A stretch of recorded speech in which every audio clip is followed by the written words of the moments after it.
Welcome to the Synthesis of Yoga, the book that changed my life. This is episode number 50, and we are now on the third chapter of the part 1, the Yoga of Divine Works. First chapter was on the 4 8s, the second chapter on self-consecration. This third chapter is about self-surrender in works, the way of the Gita.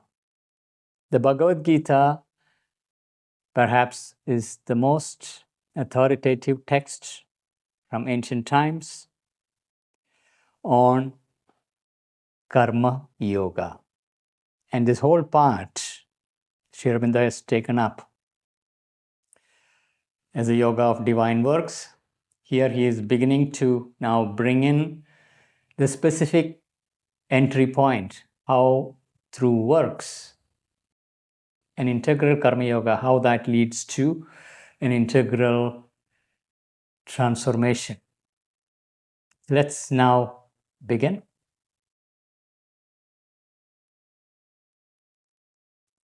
Starting with the paragraph number 1. Life, not a remote, silent, or high uplifted, ecstatic, beyond life alone, is the field of our yoga. Now, this point, Sri Aurobindo repeats again and again to really bring it into our understanding. I remember in my personal case, even though Sri Aurobindo had been repeating these points again and again, its reality struck me only as I went deeper in my own personal journey. We feel that, yes, I understood what is the point in repeating it. Yet, the hold of the traditional forms of spirituality, particularly spirituality that is concerned with not this world but a heaven beyond, and hold of it is so deep, even unconsciously, subconsciously in us. We translate often our understanding in terms of what we already know. So let's pay close attention to his lines. Life, not a remote, silent, or high uplifted, ecstatic beyond life alone, is the field of our yoga. Our daily life. There is no separation from life and yoga. Sri Aurobindo has made already this statement, all life is yoga. So this life that is unfolding here in this world on earth, this is the field of our yoga, not a beyond life, a remote, silent heaven above. That's not the field of our yoga. So life, not a remote, silent, or high uplifted, ecstatic beyond. High uplifted. There is an uplifting movement into an ecstatic beyond life. Alone. That alone, that's an important detail. Because in this yoga, it is important to access that which is beyond our physical dimension, that high realms above, but that alone is not the field of yoga, but bringing that into this life and living this life is our way. Therefore, the yoga of divine works. The transformation of our superficial, narrow, and fragmentary human way of thinking, seeing, feeling, and being. Thinking, seeing, feeling, and being into a deep and wide spiritual consciousness and an integrated inner and outer experience, and of our ordinary human living into the divine way of life must be its central purpose. This transformation, our very ordinary human living into divine way of life. We are not escaping from the ordinary, the mundane everyday life. Spirituality is not about seeking an escape from the mundane. It is in the ordinary life and transforming into a divine life. That is our central purpose. So the transformation of our superficial, narrow, and fragmentary human way. We wanted to escape, or we want relief from our mundane life, often because we experience it to be superficial, we experience it to be narrow and fragmentary. So as our inner awakening unfolds, we do see this, our ordinary human life, to be superficial, narrow, and fragmentary. Therefore, we want to get out of it. And the tendency is to reject it altogether in search for something else, somewhere else. So that superficial, narrow, and fragmentary human way is experienced in these dimensions of thinking, seeing, feeling, and being. All our thoughts, when we see that it is so superficial, so narrow, or so fragmentary, as well as our vision, our seeing, our perspective on the world to be superficial, narrow, and fragmented, so does our feelings. Very limited capacity to actually feel the richness of life. Very superficial, narrow way of feeling. And being, our being, we feel ourselves to be small, narrow, fragmented, tiny little thing. Therefore, we wanted to get out of it into a deep and wide spiritual consciousness. On one hand, it is deep as well as it is wide spiritual consciousness, and an integrated inner and outer existence. So there is inner and outer existence. We can grow on one side in our inner life, richness of inner life, but we may fail to bring it into our outer existence and express it. That will not be sufficient. There is an integration required to grow inwardly and integrate inner and outer with this deep and wide spiritual consciousness. Thus, to transform our ordinary human living into the divine way of life. This must be our central purpose. The means towards this supreme end is a self-giving of all our nature to the divine.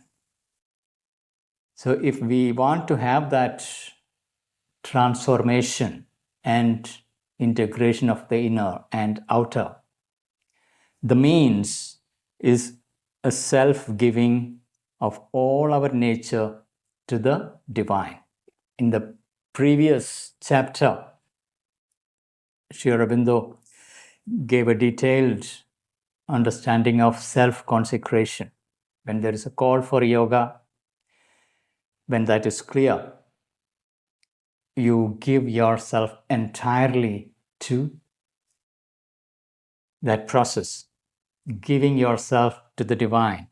So a self-giving of all our nature, all that is good and bad in us, all the capacities as well as incapacities, everything to the divine, because it is with that help we can actually make this transformation. Everything must be given to the divine within us, to the universal all, and to the transcendent supreme.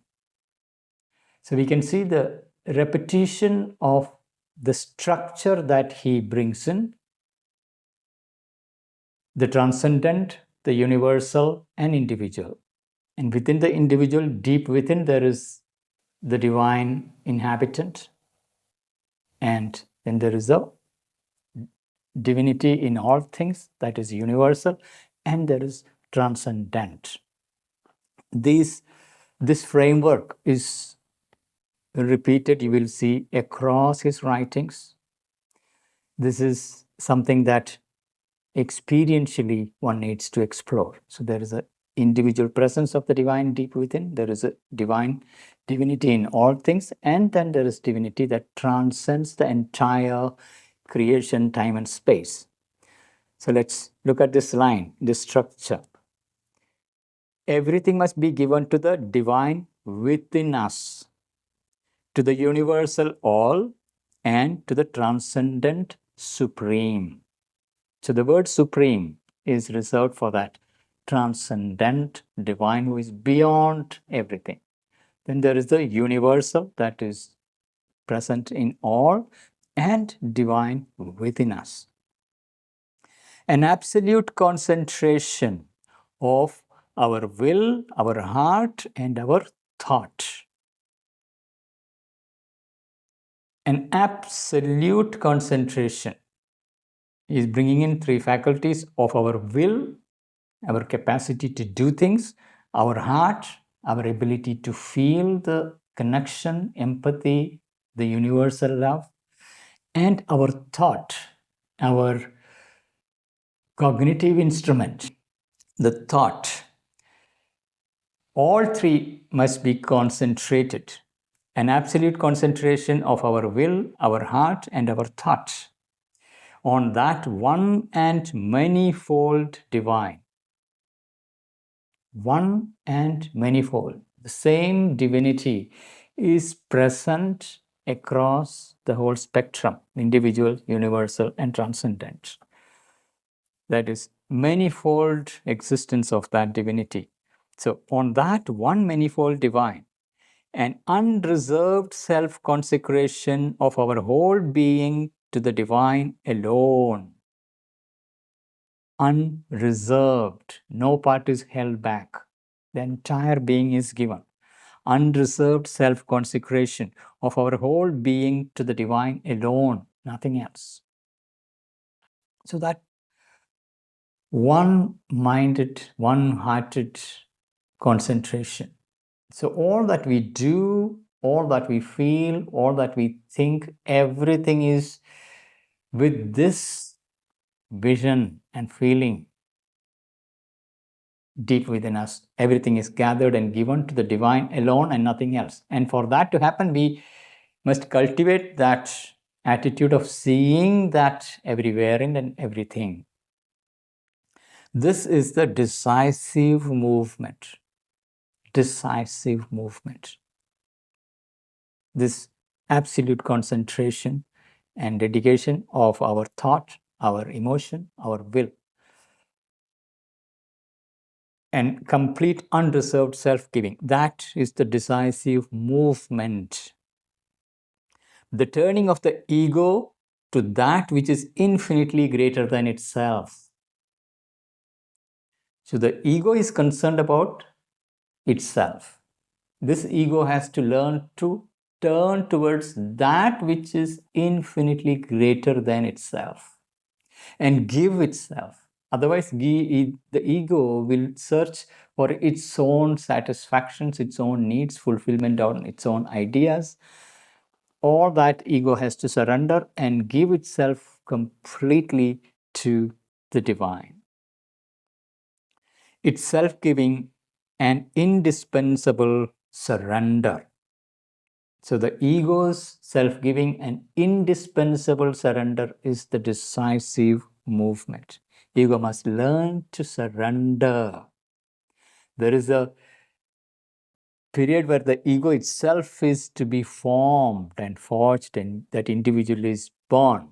But it is still the ego individual, not the soul individuality. To discover the divine individuality within this outer personality of the ego must surrender itself, consecrate itself entirely to the divine.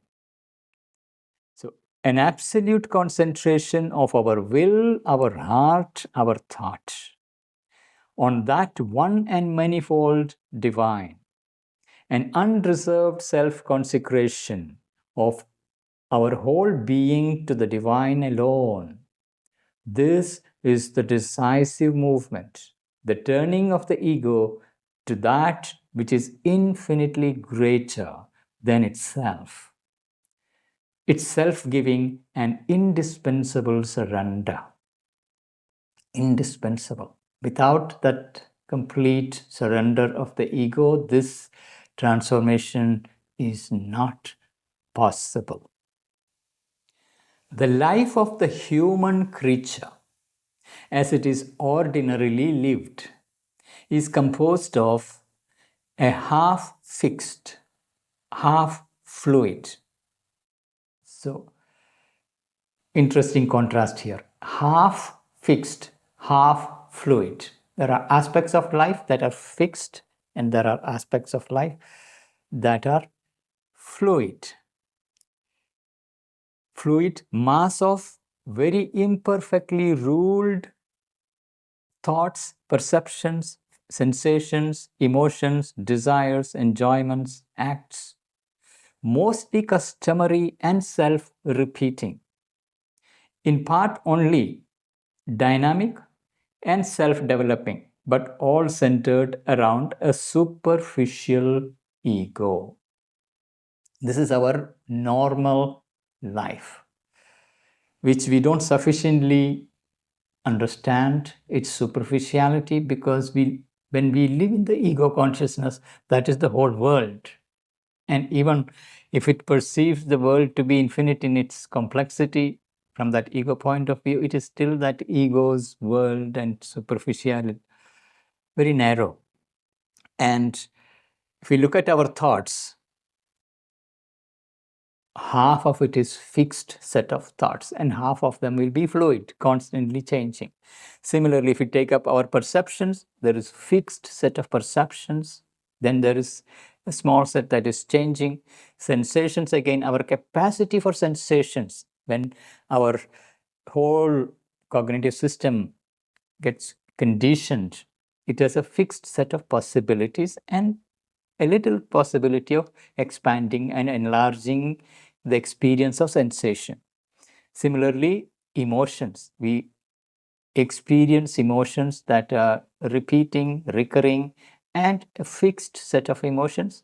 And then, once in a while, some sublime, some noble, some finer taste of refined emotions. Same goes for desires. A fixed bundle of desires on one hand, and then a new fluid set of desires developing. So does the enjoyment.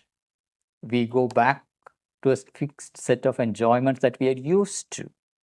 We are comfortable with enjoying what we are comfortable in terms of food, travel, all those things, places.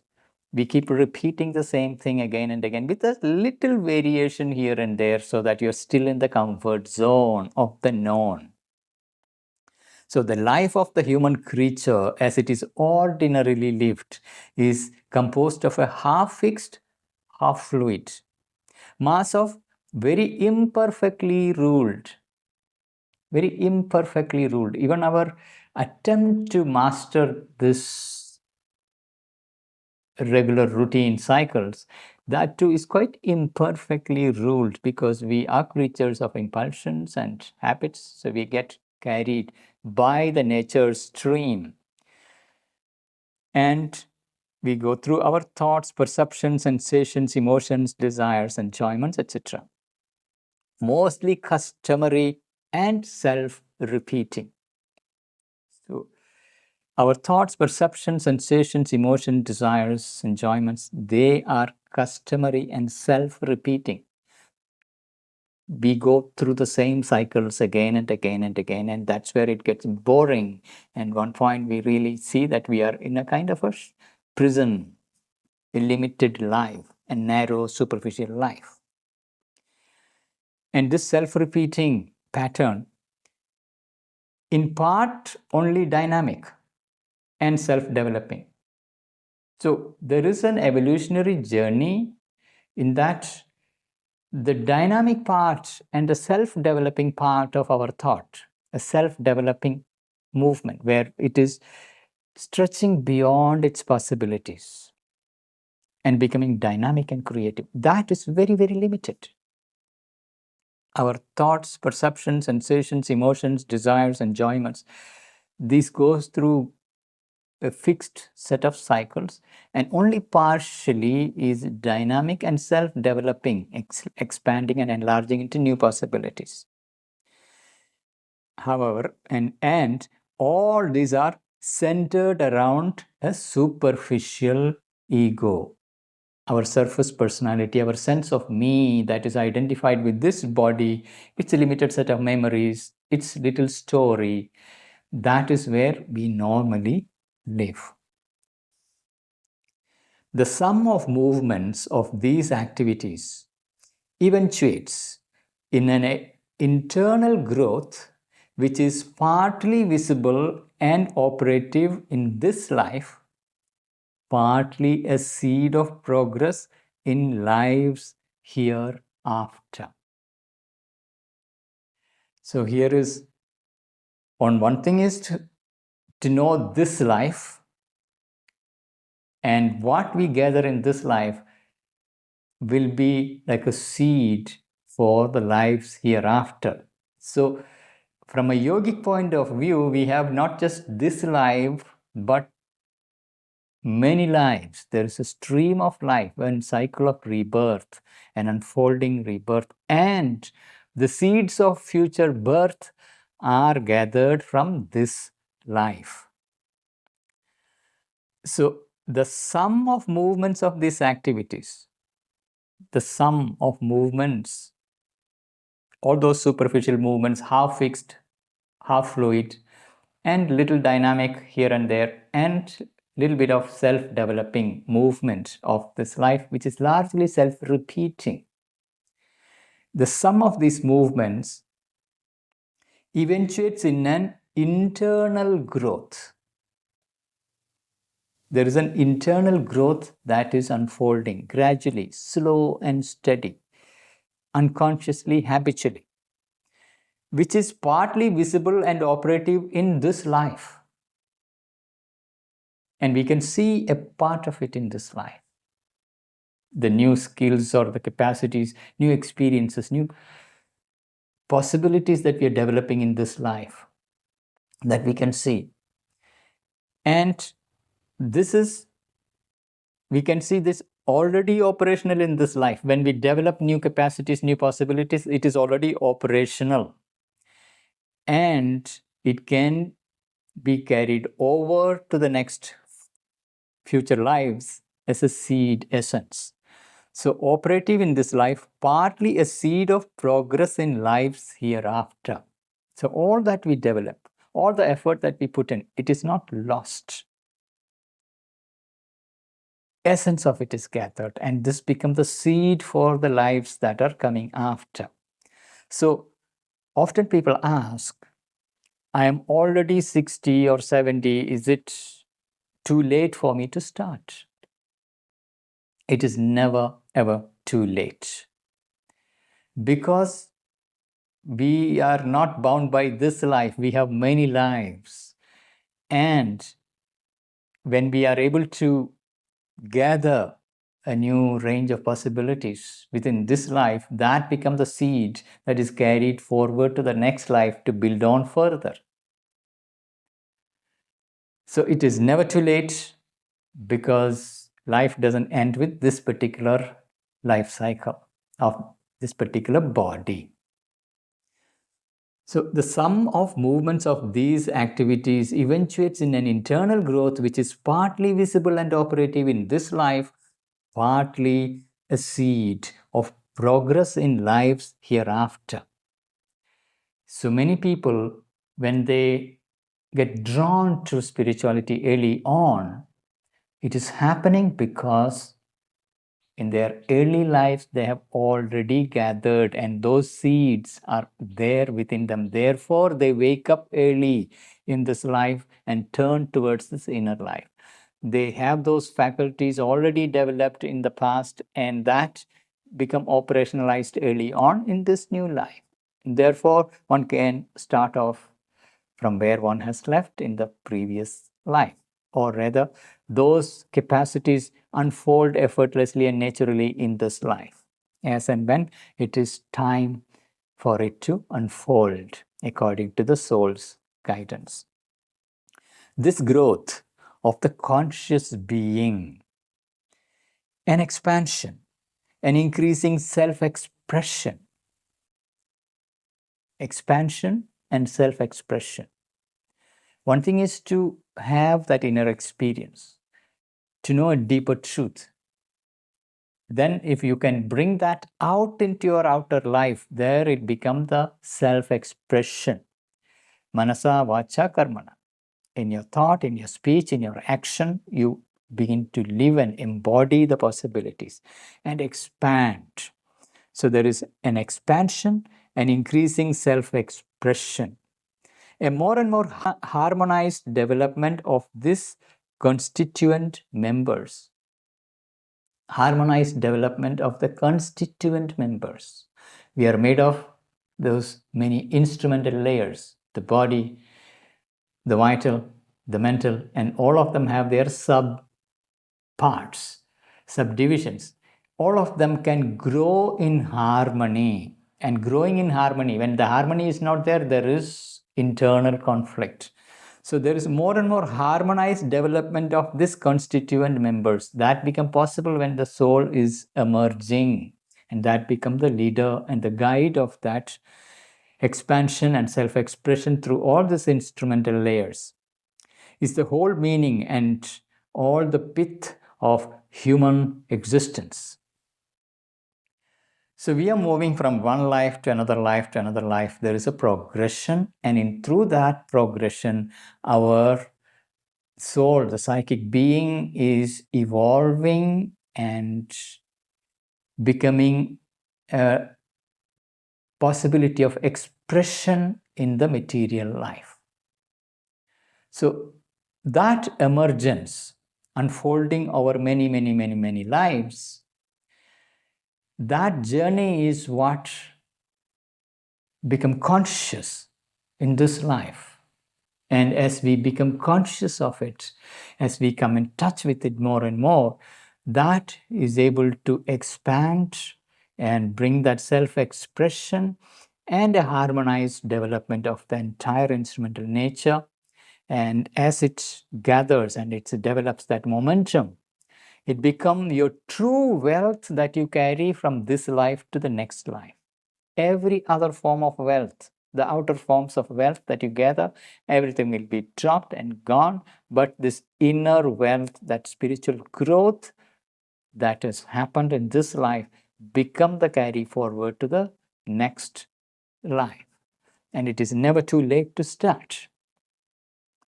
So this growth of the conscious being, an expansion, an increasing self-expression, a more and more harmonized development of his constituent members is the whole meaning and all the pith of human existence. The very human existence. This is the underlying movement, meaning, and purpose that is unfolding through us. It is for this meaningful development of consciousness by thought, will, emotion, desire, action, and experience.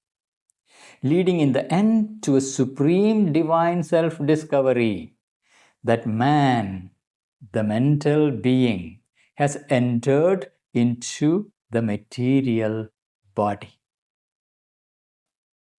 Man is a mental being.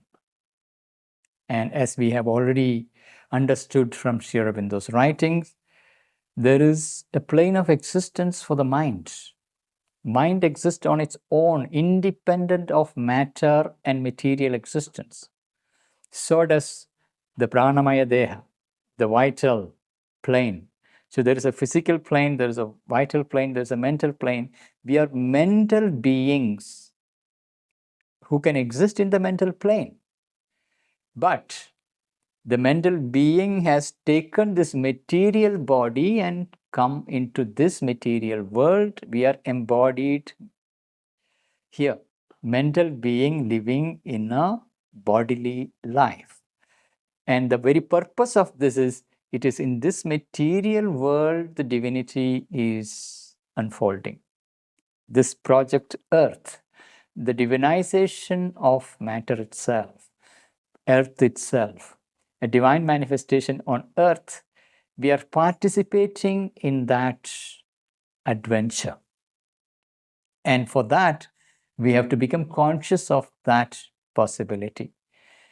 And this requires the slow and steady inner growth, where we come back again and again and again and again to this material existence on Earth. And here there is rebirth, the cycle of rebirth, where slowly this development is unfolding. This conscious being is waking up in this slumber in matter.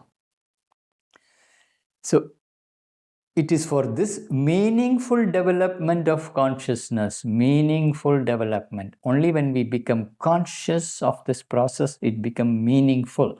Otherwise, life looks like a random series of accidents that are unfolding with a little bit of our willed effort that is making things happen. And that too is an illusion, that we are the one who are charting our destiny. But there is something else that is working through all of us.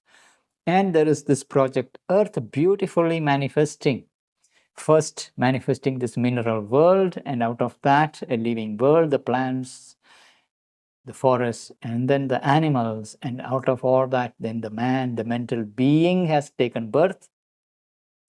And we are the latest versions of the creativity on Earth, latest models of conscious intelligence, conscious self-awareness that can become aware of that impelling divinity within, the soul's aspiration. We can become aware of that and turn all our thought, will, emotion, desire, action, and experience to discover that, leading in the end to a supreme self-discovery.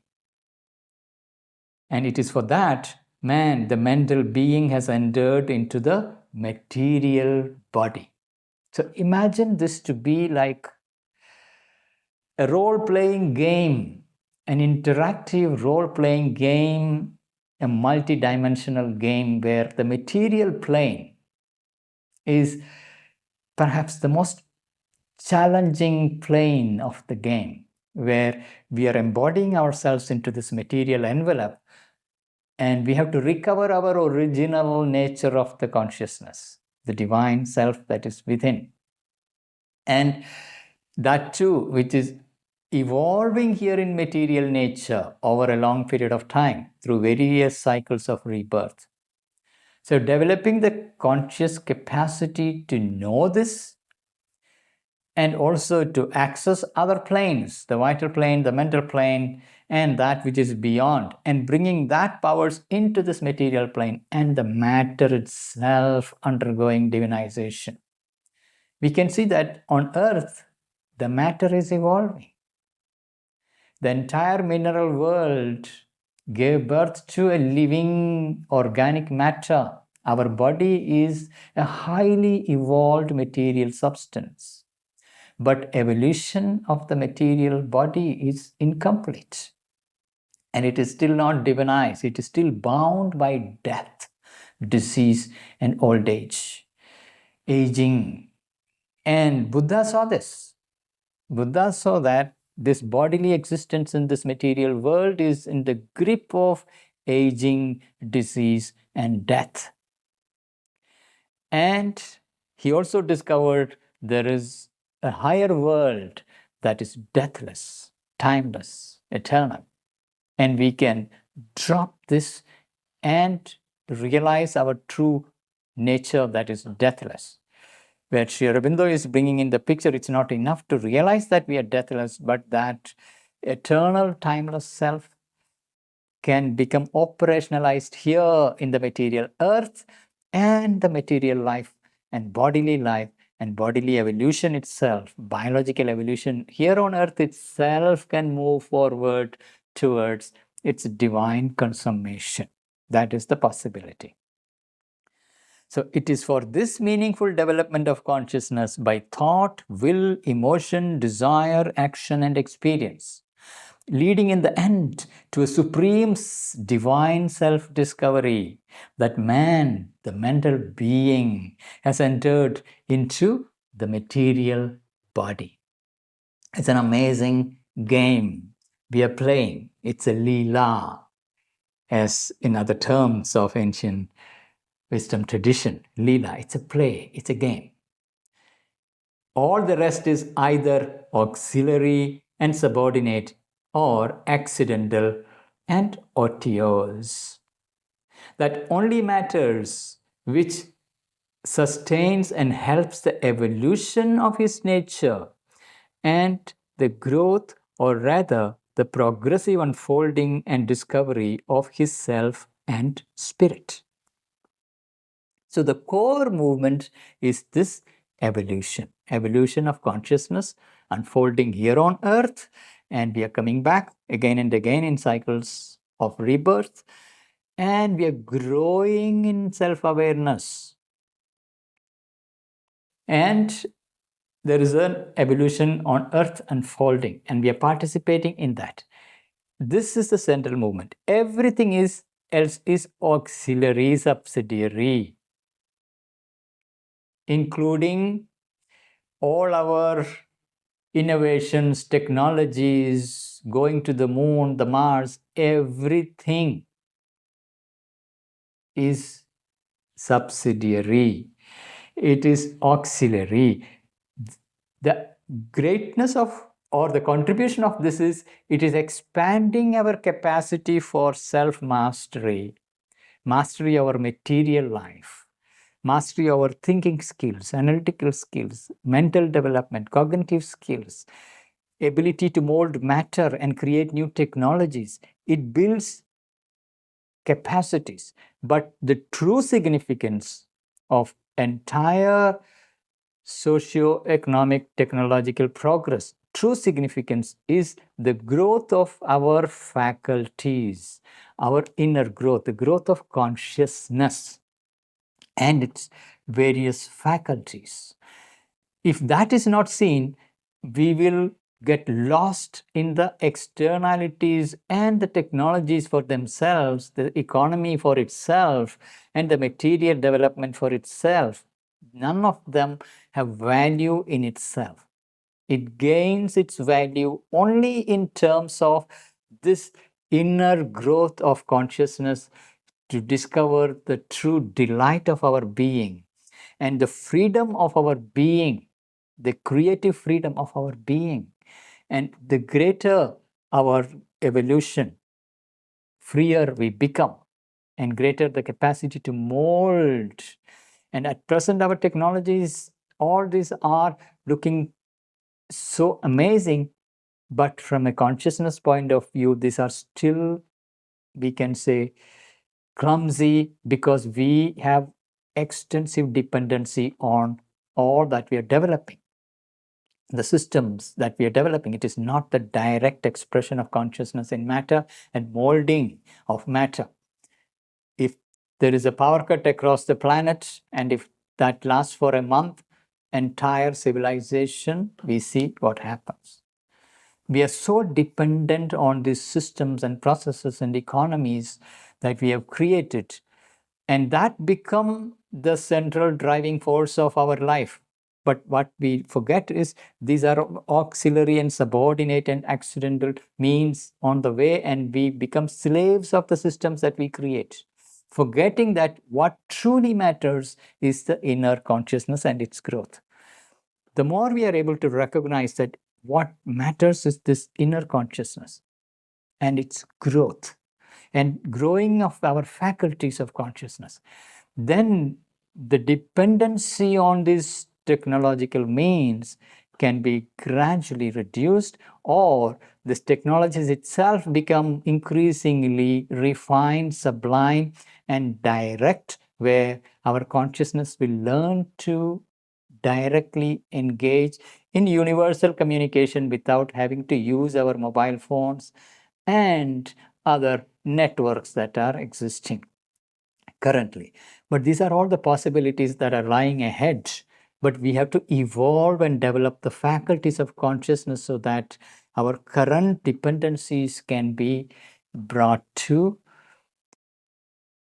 a transformed, sublime, new forms of consciousness of technology. So, yoga is essentially this deep insight of, like when we say Tantra, Tantra literally is technology, but that is technology of consciousness. But even traditional Tantra developed a whole lot of rituals and ceremonies and got lost in its machinery. And today we have modern physical technology, material technology. We are again entangled and lost in that technology, that Tantra.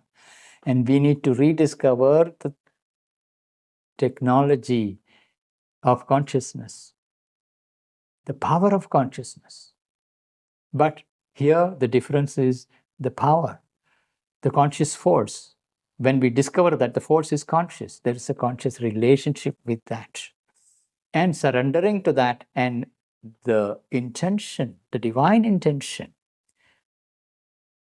in the world, and the Shakti who is leading this work, who become the leader to whom we surrender, all that will become vivid, clear possibilities ahead of us. And we begin to see the human evolution, individual and collective evolution, moving towards a glorious possibility. So it is for this meaningful development of consciousness by thought, will, emotion, desire, action, and experience that leading in the end to a supreme self-discovery, that man, the mental being, has entered into the material body. All the rest is either auxiliary and subordinate, or accidental and otiose. That only matters which sustains, that only matters which sustains and helps the evolution of his nature and the growth, or rather the progressive unfolding and discovery of this self and spirit. Our self and this all-pervasive spirit, one conscious being, and its very nature is Satchidananda, blissfully conscious, and it wants to express itself in this material nature. And for that, material nature itself has to evolve and become moldable, expressive. And it is for that we are here for. And that is the very purpose of this integral yoga, which is an evolutionary yoga, yoga that is unfolding here in this material life on earth.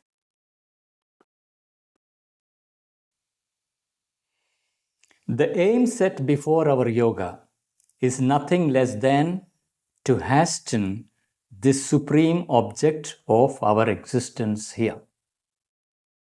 The very reason why we are here on earth. The reason why we have taken this material body.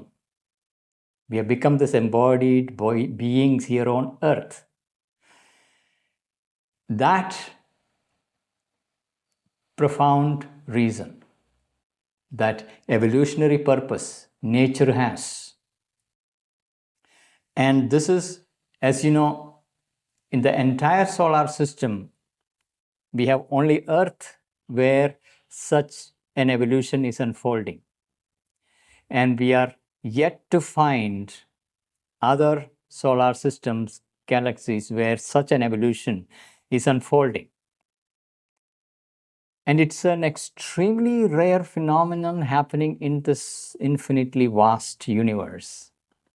And we have taken birth here on this tiny little planet, become this material bodied beings.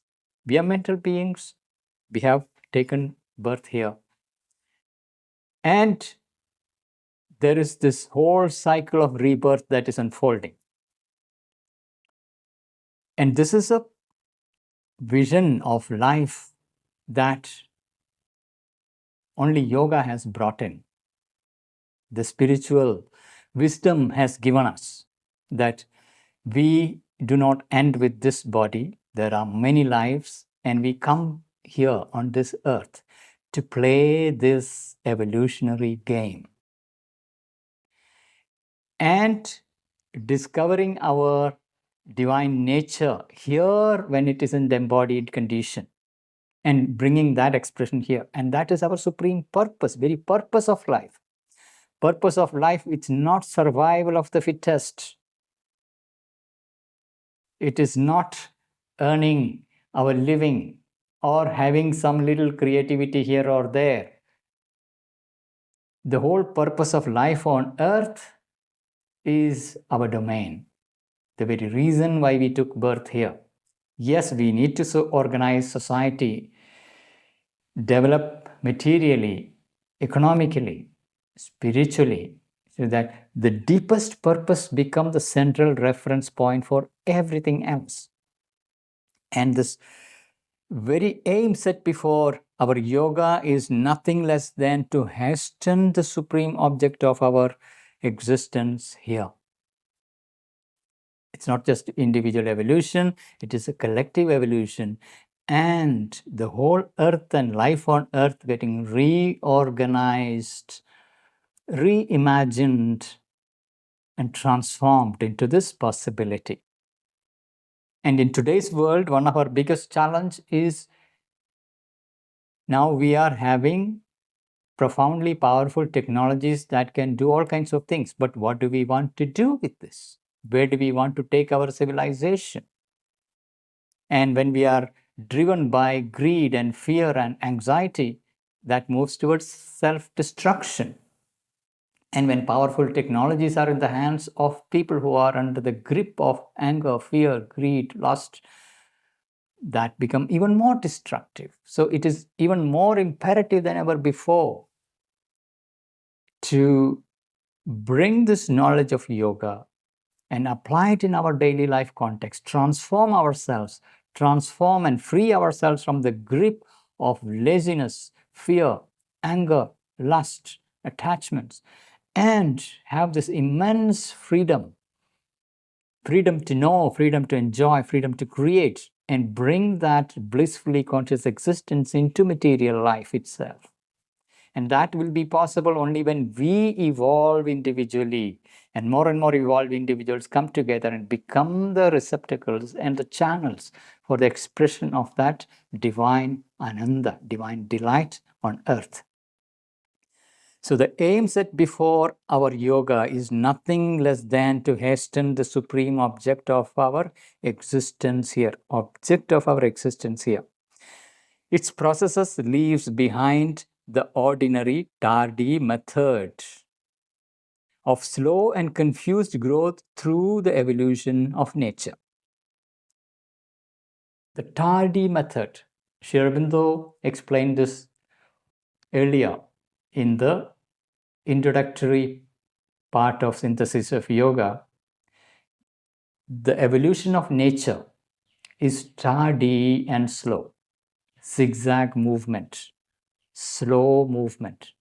And our science has already mapped the entire evolutionary journey that has preceded us, millions and billions of years of material growth, then out of material ground, the living life forms, and out of the life forms, the mind, and in that mental context, the birth of human being, the mental being in this embodied material realm.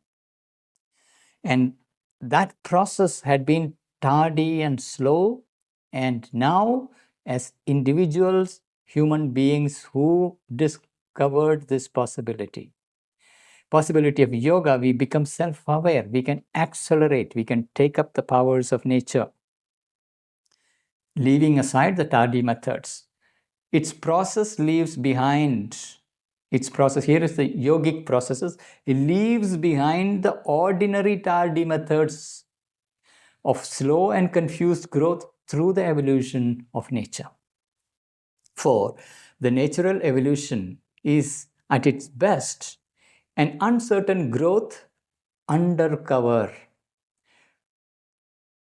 This growth is happening under cover. It's not so much visible. It is in long spans of time. When we look at millions of years, there we see a shift happening. It happens so below the surface visibility. An uncertain growth under cover, partly by the pressure of environment, partly by a groping education, and an ill-lighted, purposeful effort. Now, this is about us, the human beings. Our collective evolution, our social development is largely under pressure of environment and partly by a groping education. We are educating our children. We send them to schools to equip themselves, train their mind, their intelligence to participate in the society. But the very purpose of education, when it doesn't know the spiritual purpose, when in that context, partly this groping education become an education for getting jobs, getting some technical skills, that auxiliary things that Sri Aurobindo referred before. It's only when we know the deeper purpose of life, then that can be reimagined from that perspective. And there's an ill-lighted, purposeful effort. We do bring in purpose into life, but our purpose gets limited. Purpose gets limited into small I, me, and myself, taking care of my family, survival, or a little bit of thriving. That means thriving is translated into material opulence, traveling a little bit, and then those who discover creativity, then they are learning to express themselves creatively, and to become rich, to become famous. We still forget to discover the evolutionary purpose. It is when we discover that a deeper purpose becomes the reference point. And only partially illumined and half automatic use of opportunities. We have plenty of opportunities in life. Our life here on earth is full of possibilities for accelerating evolution. But since we do not have the understanding of the evolution and understanding of the forces of evolution and the science of sourcing and tapping into that evolutionary power, so therefore it is partially illumined and half automatic use of opportunities. Half automatic use of opportunities. It is instinctively lived. And because it is half illumined, it remains largely habitual and conscious, with many blunders and lapses and relapses. So we go through this blunders, lapses and relapses. And we can see that various civilizations rise up, fall again, rise up, fall again, rise up, fall again. We saw in the last 300 years the rising of Europe and conquest of the world, domination of the world. And then we saw that Europe is declining, and then it shifted to US and US domination. And less than 100 years, it is already declining. And now there is Asian countries rising, China, Japan, Korea, India, they are all rising. Now these cycles go through great deal of blunders, lapses, and relapses. Because we are not conscious. It is half illumined. We are unaware of nature's impulsions and processes. And we exhaust ourselves by getting carried away by the forces of nature that are of a lower nature that degenerates and disintegrates very quickly. And we are unaware of the movements of the higher nature that unifies, integrates, synthesizes. and we can write and move from perfection to greater perfection. That possibility is there. A great portion of it is made up of apparent accidents and circumstances and vicissitudes, though veiling a secret divine intervention and guidance. So we go through all these accidents, circumstances, and vicissitudes. So all the circumstances, like situations like the colonization of India, that became the context for India's awakening and revolt against the colonization, and the demand on India to discover herself, her true nature, her Swadharma, her Swabhava, and similarly, all the nations that were under the colonization, throwing up the yoke of colonization, rising up. Now the modern civilization, under the grip of a modern economic system that is self-destructive, it is unsustainable. Now the quest for sustainability, economic sustainability, material sustainability, psychological sustainability, all those become focal points of our attention and study now with the artificial intelligence and its tremendous capacities. We are again threatened by the development that is unfolding. We do not know where it is heading, but behind all this, there is the divine intervention and guidance. That is what we need to discover. Otherwise, we will go through these blunders, lapses, relapses, accidents, all that we will repeat again and again. Many civilizations have done, died away, disintegrated. It's not necessary to repeat the mistakes again and again. We can discover the principles of sustainability, for example, from a spiritual point of view. What is the ultimate sustaining principle? Because if we translate sustainability into pure technology, into renewable energies and biodegradable plastics and materials, it is still we are trying to solve things at a technological material level. On the other hand, people are looking at it as an economic growth problem. And our economic growth itself becomes sustainable. If it can become sustainable, we need behind it a psychology that is sustainable. Psychologically, is it sustainable? Today's world, there is a growing mental disorder, anxiety, depression. Is it sustainable? It is not. When psychologically people are degenerating, disintegrating, and economy cannot thrive, and ecology will collapse. So for all that, we need a solution that is much deeper. We need to come from a perspective that is much, much deeper, a spiritual perspective, putting right at the center very purpose of human existence. So the nature's process is very slow and tardy, and we can take those underlying deeper movements and accelerate our journey, harmonize, synthesize. So here is about nature's process. For the natural evolution is at its best, an uncertain growth under cover, partly by the pressure of environment, partly by a groping education, and an ill-lighted purposeful effort, and only partially illumined and half-automatic use of opportunities, with many blunders and lapses and relapses. A great portion of it is made up of apparent accidents and circumstances and vicissitudes, though veiling a secret divine intervention and guidance. Behind all that chaotic process, there is a secret divine intervention and guidance. It is available. It is operating behind the scene, even when we are not able to recognize its presence. Only when we grow inwardly, we begin to see its interventions, its guidance.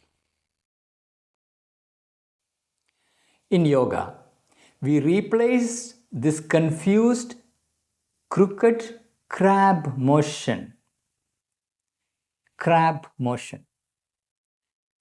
Crabs do not walk forward, they go sideways.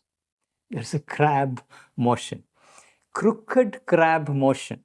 He is referring to the unconscious yoga of nature, full of waste, full of this zigzags, accidents, blunders, waste, all that is part of the unconscious journey of evolution, which is slow and tardy.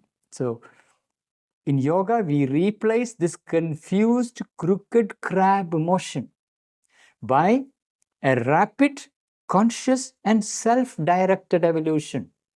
Rapid, conscious, and self directed evolution. It is self directed. We discover the purpose of life and direct it consciously. That would accelerate, which is planned to carry us as far as can be in a straight line towards the goal set before us. So, once we discover the North Star of our evolutionary journey, which is the divinity who is transcendent, universal, and individual at the same time, it is inhabiting the whole existence. To unite with that so that it can express through that, to merge with that so that it can express through that. Once that is clear as a North Star of our journey, then this crab motion can be replaced. And the whole purpose of yoga is to remove this unconscious, habitual, wasteful, confused, crooked crab motion with a straight line towards that North Star, the supreme divinity in all things, so that it can be, the process become rapid, conscious, and self-directed evolution on earth, which is planned to carry us as far as can be in a straight line towards the goal set before us. The divinization of life on earth, that's the goal before us.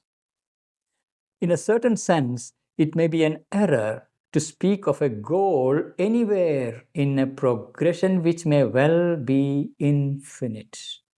Very important statement. You can see that many traditional spiritual schools would consider yoga or spiritual growth to have an end, that is, liberated. I am done with this life. I am now a liberated being, complete, fulfilled. There is nothing more to do. Whereas here, Sri Aurobindo is talking about an infinite journey. This is in the context of evolution on earth. The discovery of the eternal, timeless self, that is not an end in itself.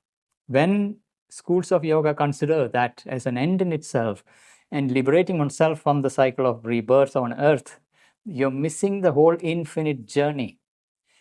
That's why we can see in Sri Aurobindo and Mother's journey, they said their sadhana was continuing throughout till the last breath. Unlike many spiritual masters who teach yoga of liberation, for them, their sadhana, everything ends with the liberation. Now I am a liberated, fully enlightened person. That is the narrative. There is nothing more to do. You have arrived. There is nothing like sadhana afterwards. Whole sadhana was to arrive at the timeless, eternal self. Once you're arrived, there is nothing more to do. So here, it's a huge difference. In a certain sense, it may be an error to speak of a goal anywhere in a progression which may well be infinite, because the divinity can be realized not only beyond time and space, in time and space, in the universality of existence, in the earthly existence, in the individual existence, and the evolution of matter itself, and what can potentially unfold in the material realm, and our possibility of living in multidimensional life. There is an infinity out there, and there is no end to this creative evolution. So this journey, there is no end point. Though we have a North Star as our reference point, it is an infinitely unfolding, deepening journey. still we can conceive of an immediate goal, an ulterior objective beyond our present achievement towards which the soul in man can aspire. So, even if the journey is infinite, in that infinite journey, we can still conceive an immediate goal, an ulterior objective beyond our present achievement, towards which the soul in man can aspire. There lies before him the possibility of a new birth. There can be an ascent to a higher and wider planes of our being, and its descent to transform his members. So this is the possibility that we set as our immediate goal, a new birth.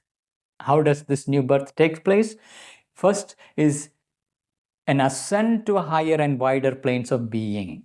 That is the first condition for the new birth. And what is being born? It is that higher planes and its possibilities descend to transform his members. So the higher nature descends into the lower nature. That is the new birth that we are looking at. And there is an infinite possibility within that. Our first aim is this: an ascension into higher planes and a subsequent descent into this material existence to transform it. This is our immediate goal. So there lies before him the possibility of a new birth. There can be an ascent into a higher and wider plane of being, and its descent to transform his members.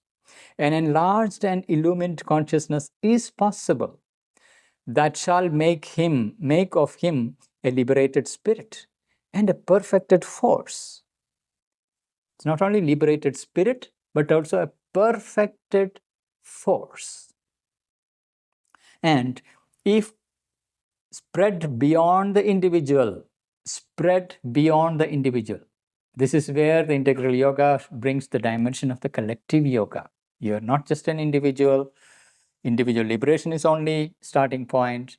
When you open to the force, a perfected force, and it can enlarge and expand you into spread beyond the individual, it might even constitute a divine humanity or else a new supramental and therefore superhuman race. So there is a possibility of spreading beyond the individual into the larger race, human race, and the birthing of supramental being, a superhuman race. And we can already see in the world, more and more people are conceiving a superhuman race, but they are looking largely from a technology point of view, augmenting our limited possibilities with technology. But here, Sri Aurobindo is talking about accessing higher consciousness, bringing it here into our biological machinery itself, and that its own evolution, a new race with superhuman possibilities. So an enlarged and illumined consciousness is possible that shall make of him a liberated spirit and a perfected force. And if spread beyond the individual, it might even constitute a divine humanity. The project Earth has within that the project human, who is still half animal, making this human being into truly a human being, not bound by animality, and then lifting beyond to divine humanity, or else a new supramental and therefore superhuman race, a divinized, divine human being, a superhuman race is possible. It is this new birth that we make our aim. This is our aim. A growth into a divine consciousness is the whole meaning of our yoga. An integral conversion to divinity, not only of the soul, but of all the parts of our nature. This is our goal of this yoga. This is our game. A growth into a divine consciousness is the whole meaning of our yoga. An integral conversion, that means all the parts, all the layers, everything down to the material existence. Conversion to divinity, not only of the soul, but of all parts of our nature. And that is the goal we have set before us as purpose, the aim of this yoga. Our purpose in yoga is to exile the limited outward looking ego. Limited outward looking ego. Our surface personality, this has to be exiled. This has a tendency, by its very nature, it is outward looking and it is very, very limited. So our purpose in yoga is to exile the limited outward looking ego and to enthrone God in its place as the ruling inhabitant of the nature. Ruling inhabitant. The divinity, not only at a cognitive level, but also at an action in the material embodied level. The ruling inhabitant of nature. Our entire life ruled by the divine consciousness. Nothing is left to chance. Chance in the sense, ignorance of the ego living in its random, chaotic crab motion. So our purpose in yoga is to exile the limited outward looking ego and to enthrone God in its place as the ruling inhabitant. It's an inhabitant. Isha Vasyam Idam Sarvam, as Isha Upanishad would say. Inhabitant of nature. And this means, first, to disinherit desire and no longer accept the enjoyment of desire as the ruling human motive. This is the very first thing required. Disinherit desire and no longer accept the enjoyment of desire as the ruling human motive. When we look at our normal human life, it is animated by desire. That is the primary engine running the civilizations. Our development, our growth, everything is driven by desire. And Buddha was very precise in spotting this particular problem. Desire is the cause of suffering. And we are motivated by desire. Desire for material goods, pleasures, comforts, desire for fame, richness, wealth, relationships, all those desires, and amplified by our human intelligence. And if you look at our economy, world economy in general, desire is its primary engine. First, desire for money. And why do you need money for? Money brings all the fulfillment of other desires, all the material needs, and the entire industrial complex of the world is fanning desire. All that you don't have, you must have. If you have a small car, it's time to upgrade into a bigger car. Next to a flying car. And next, eventually learn to go into the space and fly, experience flying in the sky. Or you keep fanning the desires of nature.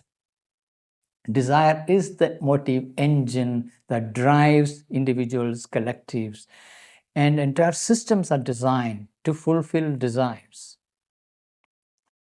So the spiritual life will draw, before that. And this means first, to disinherit desire and no longer accept enjoyment of desire as the ruling motive force, ruling human motive. So enjoyment of desire cannot be the reference point. The spiritual life will draw its sustenance not from desire, but from a pure and selfless spiritual delight of essential existence. So the alternative is not killing the desire and ending all that and becoming this boring, detached, lifeless existence. An ascetic life free from all this equality, samatha applied at a level where it becomes blank, tasteless, without rasa. That is not the proposition here. Proposition is we are replacing the enjoyment of desire with a pure and selfless spiritual delight of essential existence. Selfless spiritual delight. Our very essential nature, according to yogic discovery, is Satchidananda, blissfully conscious existence. It is not dependent on having a big car, a big house, big properties, big wealth, big fame. None of this is necessary for experiencing the spiritual self-existent delight. This delight of our being is self-existent. It has absolutely no dependence on any external interactions, exchanges, trades, accomplishments, acquirements, nothing. It is self-existent. So a spiritual life will source its nourishment not from desire, but from this self-existent delight of our being, which is the very foundation of existence. It is the very ground of our being. It is our very essential nature. The spiritual life will draw its sustenance not from desire, but from a pure and selfless spiritual delight of essential existence. And not only the vital nature in us whose stamp is desire. Vital nature, pranamaya deha. And this very nature of this pranamaya deha, sharira, vital nature is desire. It is this part, it is full of desire and cravings. And not only the vital nature in us whose stamp is desire, but the mental being too must undergo a new birth and a transfiguring change. So it's not only the desirous pranamaya deha, the vital nature to be transformed, but also the mental nature, the mental being too must undergo a new birth and a transfiguring change. Our divided, egoistic, limited, and ignorant thought and intelligence must disappear. Our regular, normal, untransformed thought and intelligence, these are its characteristics. It's divided, it is egoistic, it is limited, and it is ignorant. It's divided because it can see only parts. It's egoistic because it is always referring to itself as the center of its world. And it is limited. Definitely, the capacity of an individual is narrow and limited compared to the universal possibility. And ignorant, its knowledge is shallow. So, our thought and intelligence is divided, egoistic, limited, and ignorant. This must disappear. In its place, there must stream in, interesting word, streaming in.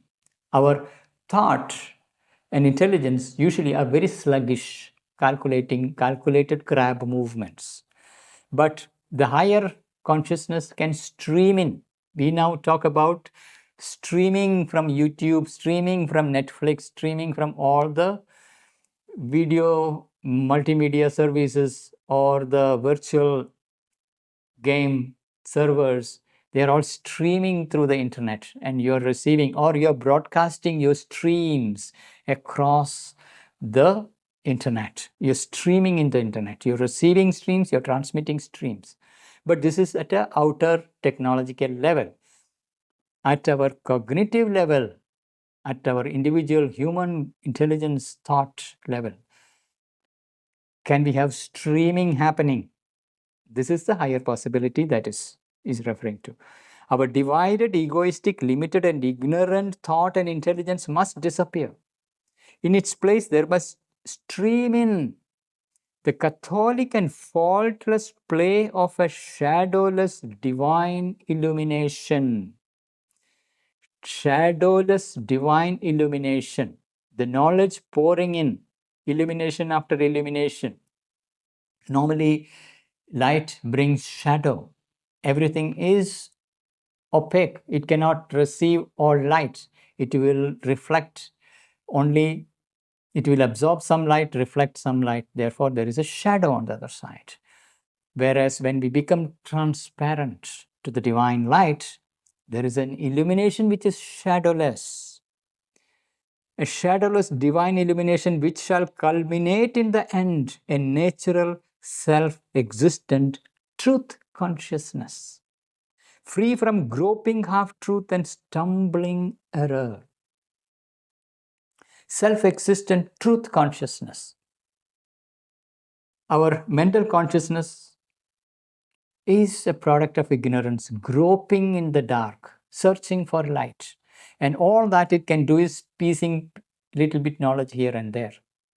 And it is not a self-existent truth consciousness, knowing truth in itself, absolute knowledge of truth. It doesn't need to validate itself through data analysis, etc. Such a consciousness exists, and we can access that, and that can stream in into our this brain machinery, into our mind, when we undergo the necessary transformation. So it is not just the desire that is removed, but the whole transformation of the mind itself, so that it can receive the truth consciousness, and in streaming of truth consciousness, illumination after illumination without shadow. These are possibilities, spiritual possibilities. And such a consciousness is free from groping half-truth and stumbling error.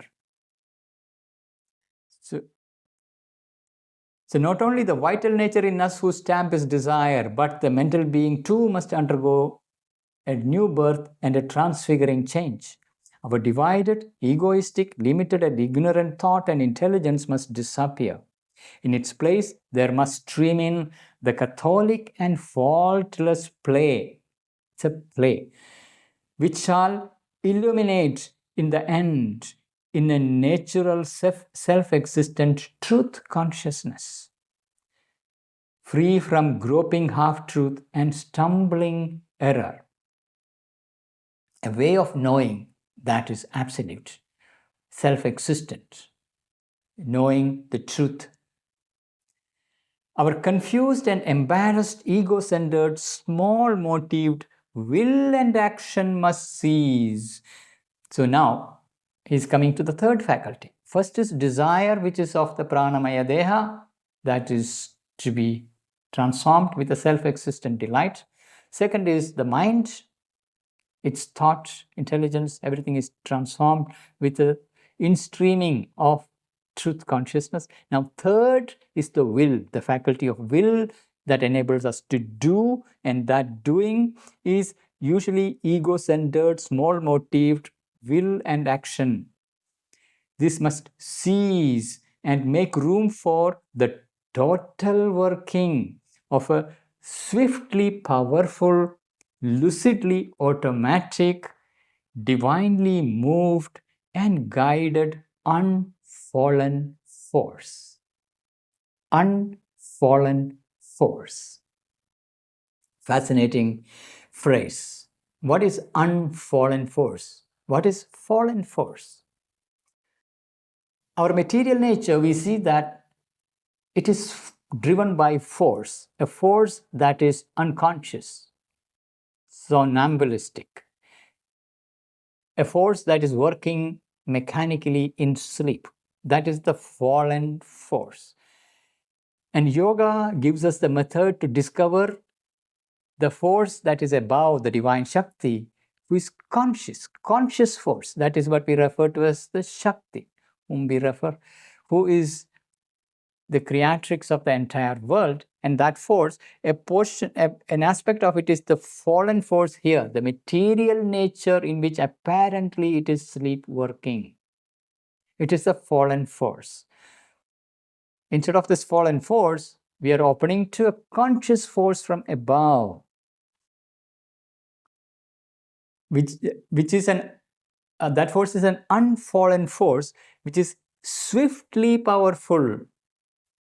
It has its rapidity of action, lucidly automatic. It is not an unconscious automation, but it's a lucid automation.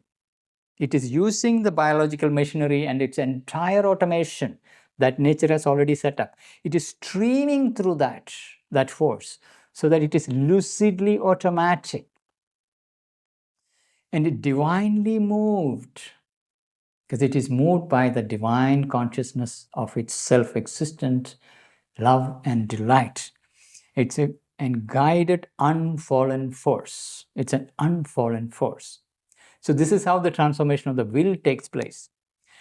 Our confused and embarrassed, ego-centered, small-motived will and action must cease and make room for the total working of a swiftly powerful, lucidly automatic, divinely moved and guided, unfallen force.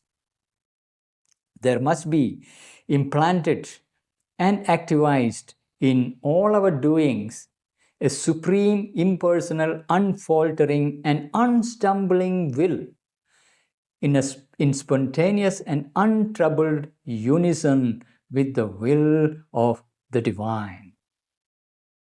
Remember, this portion, this part of synthesis of yoga, Sri Aurobindo is bringing in the yoga of the divine works, and the heart of the divine works is the union of the will, individual will with the divine will. And that is an untroubled unison with the divine will towards which the yoga of divine works leads. So there must be implanted and activized. That greater divine will must be implanted and activized in all our doings. Not just our being, all our doings, every action into which we have to plant that divine will or become receptive to the divine will so that it plants itself through all our doings. A supreme, impersonal, unfaltering and unstumbling will. It is a steady will. It is unfaltering. It is unstumbling. It will not stumble. It will not falter. It is a steady, calm, wide, universal will, which is supreme, impersonal, unfaltering, unstumbling will in spontaneous and untroubled unison. Spontaneous. There is no need for analysis, thinking, arriving at a decision, nothing.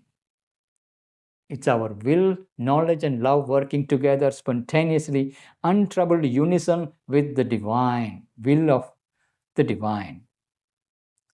The unsatisfying surface play of our feeble egoistic emotions must be ousted, and there must be revealed instead a secret, deep and vast psychic heart within.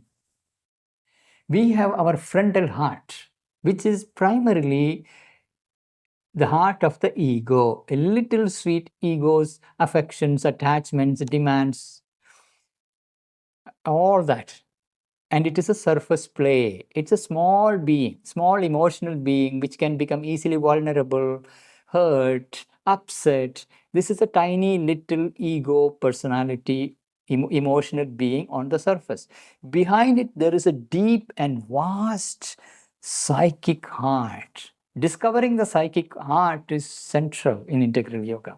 There is this frontal heart that itself is made numb by modern society through its excessive focus on mental education and very little education for the heart. So the heart and its emotions are made numb and closed. And in the process of yoga, often people open this heart, and that is where all the pain and trauma and suffering and all that will show up. But that is not the soul. It is the surface personality. It's a surface emotional being which is holding the memories and become numb and now opening up and releasing all its emotions. But this is only a surface personality, and it is bound to the current life and its external relationships and all those things. But behind it, there is a vast and deep soul which has a universal love. The unsatisfying surface play of our feeble egoistic emotions, the surface emotion, feeble egoistic emotions centered around itself. I was hurt, I was upset, you did this to me, it happened to me. It is always centered around me and my hurt and my emotions or my happiness. You love me, therefore I love you. All those things. It is all that tiny little surface personality and its ego. The feeble egoistic emotions must be ousted, and there must be revealed instead a secret. This deeper soul of love is secret, it's hidden deep within. A secret, deep, and vast psychic heart within that waits behind them for its hour. Our feelings, impelled by this inner heart in which dwells the divine, will be transmuted into calm and intense movements of a twin passion of divine love and manifold ananda. So, the very nature of the psychic being, the deep soul within, is twin movements of love and delight, ananda. A twin passion of divine love and manifold ananda. It is divine love, a self existent love. It is not because you love me, I love you. Very nature of the psychic being is love. It radiates love unconditionally, just like a flower is fragrant. Its fragrance doesn't discern whether you are a sinner or a saint or an animal or a bird. It is flower, and its very nature is fragrant. So the nature of the psychic being, the deeper soul, is that pure, unconditioned love and delight. This is veiled by this outer play of feeble outer personality of the emotional being, the emotional ego-bound emotional being, which easily gets upset, hurt, excited, happy, joyful, sad, sorrows, in depression, all those things. It is surface personality, whereas the soul deep within doesn't have such ups and downs. It doesn't get hurt, it doesn't react. It has this universal love and delight. So the unsatisfying surface play of our feeble egoistic emotions must be ousted, and there must be revealed instead a secret, deep, and vast psychic heart within that waits behind them for its hour. All our feelings impelled by this inner heart in which dwells the divine. It is in this inner heart the divine is dwelling. Isha Vasyam Idam Sarvam, this is where the divine is dwelling, in this inner heart, in which dwells the divine, will be transmuted into calm and intense movements of a twin passion. All our feelings will be transmuted into calm and intense movements of a twin passion of divine love and manifold ananda. That is the promise of yoga, to discover that honeycomb treasure deep within. We carry within without knowing its existence. That's the saddest part. And we get entangled in the surface emotional being, ego-bound emotional being with its hurts, its anger, its jealousies, its sorrow, its sadness. That is the human life. And we must dethrone this part, oust it, so that we can discover this honeycomb of delight deep within us. This is the definition of a divine humanity or a supra-mental race. So this definition covered this whole spectrum of the desire is replaced by the self-existent delight of the spiritual being.